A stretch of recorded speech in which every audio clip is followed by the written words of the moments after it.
Olá pessoal, vamos continuando com as aulas de fisiologia animal comparada, a última aula relacionada com endocrinologia. Vamos ver hoje endocrinologia do metabolismo, osmorregulação e estresse. Então aqui é o professor Bernardo, continuando com as aulas. Bem, em primeiro lugar vamos falar um pouquinho sobre aspectos relacionados com o metabolismo. E vamos ver então, o metabolismo tem muito a ver com a parte de regulação dos carboidratos. Então, em relação à glicemia, que tem a ver o quê? Com nível de glicose no sangue, que é o principal carboidrato utilizado como fonte energética. E ele é também importante manter regulado no sangue, porque é a única fonte energética para cérebro, retina e epitélio germinativo das gônadas. Se a glicemia for muito alta, vai alterar a regulação osmótica, o animal pode perder glicose pela urina. Então está perdendo nutriente. O controle endócrino é determinado basicamente pela insulina e pelo glucagon, que são produzidos pelo pâncreas. Pelo cortisol, produzido pelas adrenais, e pelas catecolaminas, também produzidas pelas adrenais. Então aqui nós temos nesse esquema, o animal come uma refeição qualquer, né? Aí acontece o que? Nós temos um aumento da glicose sanguínea, né? Porque o que acontece? A glicose vai entrar no intestino, certo? Vai seguir aqui pelo intestino, existem receptores para glicose no trato digestivo, o animal começa a absorver e através da percepção de existência de receptor de glicose, começa a haver liberação do hormônio colecistocinina. Né? E também temos receptores de distensão no trato digestivo, integração do centro, né? Todas essas informações vão para o pâncreas, a colecistocinina, o aumento da glicose principalmente, né? Em muitos animais, promove então o aumento da liberação da insulina. E a insulina vai fazer o quê? Vai agir nos órgãos-alvos, fazendo com que haja uma maior absorção ou entrada da glicose do sangue para as células. Então aqui nós temos, na ausência de insulina, a glicose não entra na célula, porque a glicose necessita de um transportador específico para entrar na célula. Então aqui temos uma célula muscular esquelética ou adiposa, né, sem ação de insulina, receptor de insulina, e aqui o transportador de glicose que não está junto da membrana aqui, está dentro de uma vesícula. Aqui temos um hepatócito com pouca insulina, então o que acontece o quê?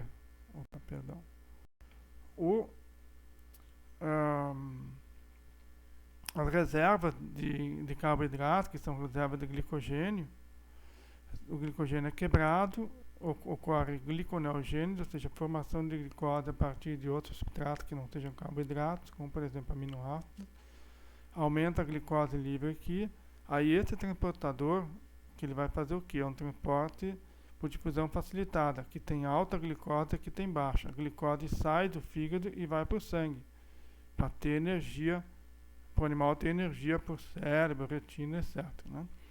Quando o animal se alimenta, tem a liberação da insulina, se liga no receptor, e aí então acontece o que? Temos bastante glicose aqui, e o transportador de glicose vai transportar a glicose daqui para dentro.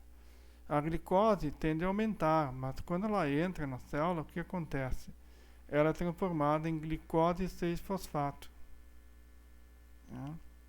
E aí não é mais glicose, então continua ficando baixo e continua entrando glicose na célula. Aqui temos um outro desenho mostrando aqui também o receptor para a insulina se ligando. Né? Nós temos aqui uma proteína, né? Então aqui temos uma proteína quinase, um sistema via para promover crescimento celular, proliferação e expressão gênica. Aqui síntese de lipídio, proteína, glicogênio. Por quê? Porque a glicose, então, ao mesmo tempo, depois nós vamos ver, né? Mas aqui temos o transportador, está na vesícula, ele é colocado na membrana aqui da célula, né, do músculo, ou da célula adiposa, ou do hepatócito, e aí temos para poder ocorrer então a entrada de glicose. Aqui nós temos então, ó, com aumento da glicose no plasma, estimulação das células beta do pâncreas, aumenta a secreção de insulina, células-alvo, aumenta a captação de glicose para diminuir a glicose plasmática. E aí então diminui essa ação aqui estimuladora nas células beta. E o aumento da glicose também inibe ou para a estimulação nas células alfa do pâncreas e diminui a secreção de glicagon e diminui a liberação de glicose dos tecidos para o plasma. Tá? Então tende a diminuir a glicose no plasma. Aqui temos um outro desenho mostrando aqui a diminuição da glicose plasmática, estimulação das células alfa, liberação do glucagon, mas não das células beta do pâncreas, então diminui a liberação de insulina. Então aqui nós temos o que? No fígado, glicogênio, quebra do glicogênio, formação de mais glicose a partir de outros compostos para aumentar a glicose plasmática. Se a hipoglicemia for prolongada, ocorre formação de cetonas. Tá? Então aqui, ó, para ter energia para o cérebro e tecidos periféricos. Tá? Outras ações da insulina, no caso dos lipídios, reduz a lipemia, ou seja, os níveis de lipídio no sangue, tá? Porque aumenta a síntese de lipídio no fígado, entra lipídio, né? E reduz a ação da lipase. Com relação às proteínas, a insulina reduz aminoácidos no sangue e aumenta o transporte de aminoácidos para as células. E aí vai aumentar a síntese proteica. Por isso que a insulina é importante também para o crescimento do animal, junto com o hormônio de crescimento. Diminui a quebra de proteína do catabolismo e diminui a gliconeogênese. Então reduz a utilização de aminoácidos para a formação de glicose. Então vejam, resumidamente, a insulina, ela vai fazer o quê? Ela vai atuar no armazenamento de nutrientes, carboidratos, lipídios e proteínas nas células. Aqui nós temos um exemplo de uma refeição com alto conteúdo de carboidrato, certo? Então veja, a glicose plasmática ela aumenta quando o animal que antes da ingestão, né, momento da ingestão, começa a absorver, começa a aumentar a glicose no plasma. E aí começa a aumentar a liberação da insulina. E o glucagon aqui, que estava mais alto antes da refeição, quando o animal come carboidrato, começa a cair o glucagon. Certo? Daí depois da glicose vai caindo, né, à medida que vai sendo absorvida, a insulina vai caindo também e o glucagon vai tender depois a aumentar. Numa refeição com alta quantidade de proteínas, aí nós temos o que, ó? Nós temos que a glicose permanece mais ou menos, aumenta um pouco, não muito, né? Vai ter alguma glicose no alimento da mesma forma. Aminoácidos aumentam, certo? Está sendo absorvido. Os aminoácidos são também um estímulo para a liberação de insulina, certo? Então ocorre um aumento da insulina. Mas vejam que mesmo com o aumento da insulina, quase não há mudança nos níveis de glicose, até aumenta um pouquinho.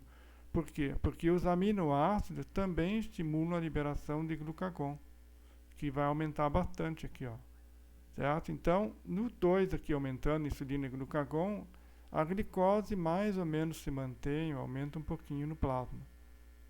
Isso evita que ocorra o quê? Como os aminoácidos estimulam a liberação da insulina, se não estimulasse a liberação de glucagon, haveria uma queda muito acentuada dos níveis de glicose, porque não está entrando muita glicose nesse tipo de refeição. E isso seria prejudicial para o animal. Mas como ocorre também a liberação de glucagon ao mesmo tempo, então os níveis se mantêm. Outros hormônios com atuação no metabolismo, os hormônios T3 e T4, triodotironina e tetriodotironina, ou tiroxina, são hormônios tiroidianos e aumentam o metabolismo. Esse é o efeito geral deles. Se vocês podem olhar com detalhe, então aumenta o ritmo cardíaco, aumenta a respiração, aumenta a temperatura corporal nos animais que são endotermos, né? Mas tudo é resultado do aumento do metabolismo promovido por esses dois hormônios.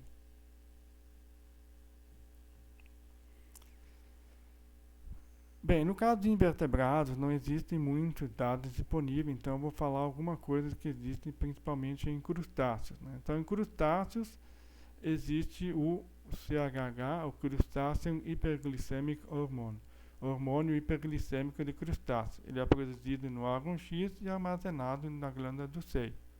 Tá? Ou um detalhe, então, ele tem a ver com metabolismo, mas ele tem a ver com estresse também. Em situações estressantes, ocorre liberação desse hormônio justamente para o animal ter energia para responder ao estresse. Então aqui nós temos, veja, baixos níveis de glicose estimulam canais de potássio, né, a fechar na glândula do seio. Certo? Então aqui, fecha. Aí a glândula do seio, que tem armazenado esse hormônio hiperglicêmico produzido pelo órgão X, vai liberar o hormônio, o CHH. Então ela se despolariza e libera o hormônio. E o hormônio hiperglicêmico vai se ligar então na célula-alvo e para liberar a glicose para o sangue. Teria principalmente hepatopâncreas. Muito bem. Então, seguindo, vamos comentar um pouquinho agora sobre a osmorregulação. Vejam que o que eu falei sobre metabolismo são alguns aspectos gerais, né? Alguns principais hormônios em invertebrados e no caso no crustáceo, certo? Existem outros hormônios, mas para não ficar assim 2, 3 aulas falando sobre isso, eu fiz só um pequeno resumo. Mesma coisa vai ser com osmorregulação e estresse. Bem, nós então nos vertebrados temos principalmente o hormônio antidiurético. Né? Então, na maioria dos mamíferos é a arginina vasopressina, o ADH, e nos suínos tem uma mudança num aminoácido, então é a lisina vasopressina. Nos vertebrados não mamíferos tem também uma pequena mudança nos aminoácidos, então chama-se arginina vasotossina. Mas, qualquer que seja, todos são antidiuréticos. Né? Então, no rim, a permeabilidade à água, nos túbulos renais, principalmente os túbulos finais, ali, túbulo distal, túbulo coletor principalmente, a permeabilidade à água é variável. Então, o hormônio diurético faz o quê? Insere as aquaporina 2 na membrana apical das células do túbulo coletor. Porque sem esse hormônio, as aquaporina 2 estão armazenadas em vesículas citoplasmáticas. Então, se não houver, parte da membrana apical sofre endocitose, as aquaporina 2 voltam para o interior celular. A membrana basolateral, que é a membrana junto do líquido extracelular, ela é permeável mesmo sem o hormônio antidiurético, ADH ou a arginina, porque lá tem outro tipo de aquaporina, que são as 3 e 4. Para quem não sabe ou não lembra, aquaporinas são canais de água. Então aqui só para lembrar, então os túbulos renais, né, aqui o local de filtração, né, o glomérulo, o túbulo proximal, a alça de Henle para os animais que têm, túbulo distal e túbulo coletor, certo? Alguns animais não têm toda essa estrutura, mas interessa que tem o túbulo coletor. E aqui ampliando o túbulo coletor, nós temos aqui então o sangue, líquido extracelular, a célula aqui do tubo coletor e aqui seria a urina, certo? Então, aqui no caso está como arginina vasopressina, poderia ser arginina vasotossina, então ela chega através do sangue, liga-se no receptor, formação de um segundo mensageiro, MP cíclico, produção de proteína quinase, vai fazer com que as vesículas com a aquaporina 2 se fundam aqui na membrana apical e temos então a aquaporina 2 inserida aqui, pode entrar água, certo? Se aqui for mais diluído que aqui. Entrando água, então nós temos a entrada de água na célula, aqui tem a aquaporina 3, que está sempre aberto, e a água então vai para o sangue. Então temos reabsorção de água nesse caso. Outro sistema importante nos vertebrados é o sistema renina-angiotensina-aldosterona. Aqui então, na região do glomérulo, certo? Nós temos aqui os capilares glomerulares, certo? Aqui temos a arteríola eferente, a arteríola aferente, o sangue chega nos capilares através da arteríola aferente e sai pela arteríola eferente. E parte aqui do líquido vai ser filtrado, então vai para os túbulos renais. Nessa região aqui, aquele monte de voltas aqui, ó, temos que vai passar por aqui o túbulo distal, certo? Que está aqui, ó. Então, nessa região de contato do túbulo distal com as arteríolas, nós temos no túbulo distal com as células modificadas que formam a mácula densa. E na arteríola aferente, principalmente as células justaglomerulares. Certo? Então, seguindo aqui, ó, nós temos as células justaglomerulares vão produzir uma enzima chamada renina. Certo? Então, o que a renina vai fazer? O fígado, ele produz uma proteína chamada de angiotensinogênio, vai para o sangue, a renina converte, então, o angiotensinogênio em angiotensina 1. E aí, no pulmão ou nas brânquias, dependendo do animal, tem uma enzima conversora que transforma em angiotensina 2, que vai agir, então, no córtex adrenal para a liberação da aldosterona. Certo? Que nós vamos ver depois o que a aldosterona faz. Aí aqui nós temos, então. Então, quando que ocorre a liberação da renina? Quando há uma queda da pressão arterial. Tá? Então, como a diminuição da pressão arterial diminui a filtração glomerular e ocorre estimulação de vasoreceptores, indicando que a pressão caiu. Isso leva a um aumento da liberação da renina. Então, temos aquela conversão, angiotensinogênio, angiotensina 1, no pulmão ou brânquias, angiotensina 2. A angiotensina 2 vai estimular os animais a ingestão de líquido, né? E aumenta a liberação de prostaglandinas, que estimula a vasodilatação das arteríolas renais. Né? Então vai mais sangue para os rins. Vasoconstrição sistêmica nos outros, ou seja, fora do rim. Né? Isso leva a um aumento da pressão arterial. E também a angiotensina 2 provoca um aumento da liberação da aldosterona pela adrenal, que leva a um aumento da reabsorção de sódio e água. Sódio para reabsorver água. Isso aumenta o volume sanguíneo, que também aumenta a pressão arterial. Certo? Então, em resumo, esse sistema renina-angiotensina, ele é ativado quando diminui a pressão arterial e leva, então, ao aumento, entre outras coisas, um aumento da reabsorção de água para aumentar a pressão arterial. Aqui temos sobre o tecido adrenal em vertebrados. Então, aqui nós temos os mamíferos. Tá? Em muitos mamíferos está aqui na parte, por exemplo, humanos, está na parte superior. Então, chamam de suprarrenal. E muitos está do lado, como aqui das aves. Muitos mamíferos nas aves. Então, é adrenal. Tá? Nos anfíbios está inserido aqui no meio do rim. Então, chama-se de intrarrenal. E tem células cromafins. E nos peixes, né, lamobrancos e peixes teleóticos, também está no meio aqui do rim. Então, são células interrenais. E tem células cromafins também. Bem, prolactina. A prolactina é produzida pela adenipófise. Vocês viram lá na parte da reprodução que em mamíferos estimula a liberação de leite, né, na hora da amamentação. Mas no caso de teleócitos anfíbios, eles não produzem leite, né? A prolactina é um hormônio que vocês viram também na parte de crescimento, que estimula a metamorfose, mas também estimula a adaptação à água doce, né? Porque diminui a permeabilidade à água nas brânquias, intestino e pele, e aumenta o volume de urina. Então, na água doce, entra muita água no animal, porque a água doce é diluída em relação ao corpo do animal. Então, quanto menos conseguir fazer com que entre e quanto mais conseguir eliminar pela urina, melhor. O cortisol nos teleócitos estimula as bombas de sódio e potássio e o transportador sódio-potássio 2-cloreto na sal de cloreto ou ionócitos, como chama hoje em dia, estimulando a excreção de íons que teriam então uma adaptação para a água salgada, que tem mais íons do que o corpo do animal. Na água doce, em combinação com prolactina, estimula a captação de íons, que é importante para o animal. E com relação ao estresse, então, que seria a última parte dessa aula.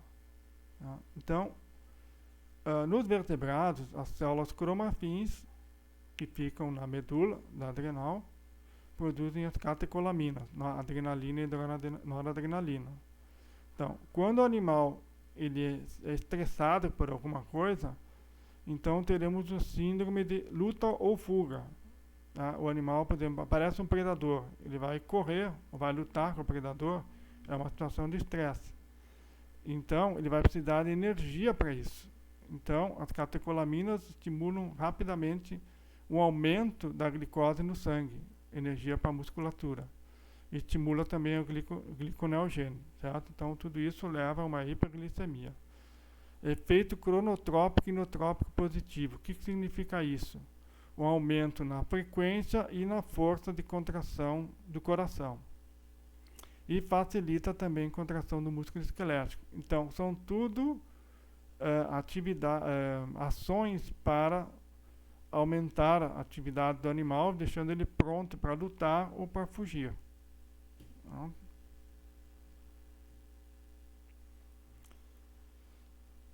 Bem, o estresse também ele vai alterar a osmorregulação dos peixes, tá? Que temos no teleótano. Então, o estímulo estressor, sistema nervoso simpático, sistema nervoso central, liberação dos neurotransmissores, acetilcolina e serotonina, vão agir nas células cromafins, estimulando a liberação de catecolaminas, que vão fazer a ativação do sistema cardiovascular, como nós já vimos agora há pouco.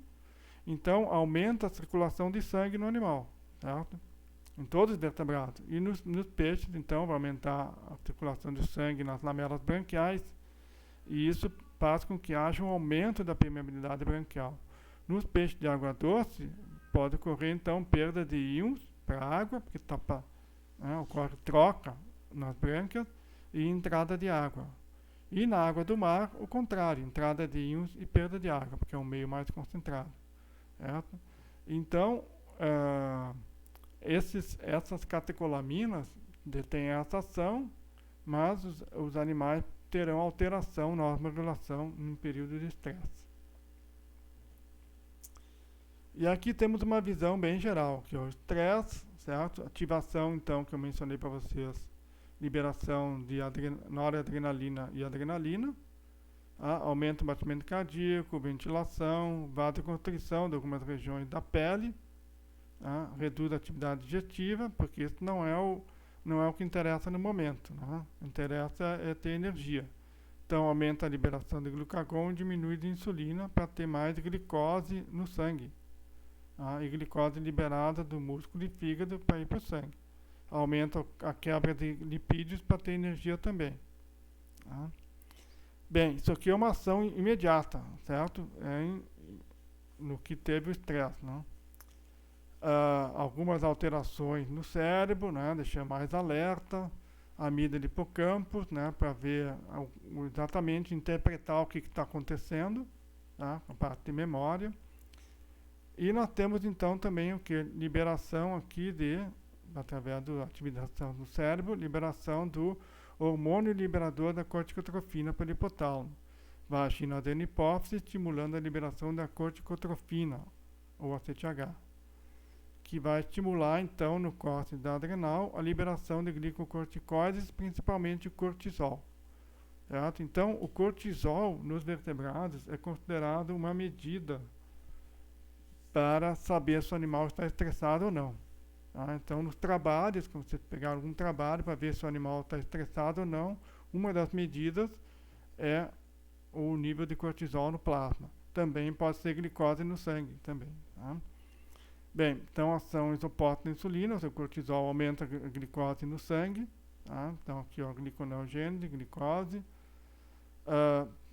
Catabolismo de proteína, para ter aminoácidos para produzir pelo gliconeogênio da glicose. Quebra de gorduras, ácidos graxos e glicerol também para produzir glicose. Tá? E aqui inibe, então, TSH, gonotropina, hormônio de crescimento, ou seja, para que nesse momento não é interessante. Certo? Então, se o animal fica estressado por um longo tempo, obviamente vai ter efeito no crescimento dele. Aqui temos só um exemplo de infusão de vários hormônios em cães e níveis de glicose. Então vejam aqui, ó, cortisol, vejo que é uma ação lenta e comparativamente aos outros aumenta pouco a glicose. glucagon, glucagon e adrenalina, veja que aumenta bastante. Ó, aqui a adrenalina sozinha, a combinação dos dois aumenta mais. Agora vejam os três juntos. Ó, temos o que a gente chama de uma ação sinérgica, ou seja, o efeito dos três juntos é muito mais do que o somatório deles. Certo? Então, numa situação de estresse, veja que há um aumento bastante grande da glicose sanguínea. Aqui é só para dar um exemplo para vocês, mostrando uma situação de estresse aqui em bezerros, né, sendo transportados por 2 horas. Tá? Então vejam aqui, ó, tempo depois do transporte.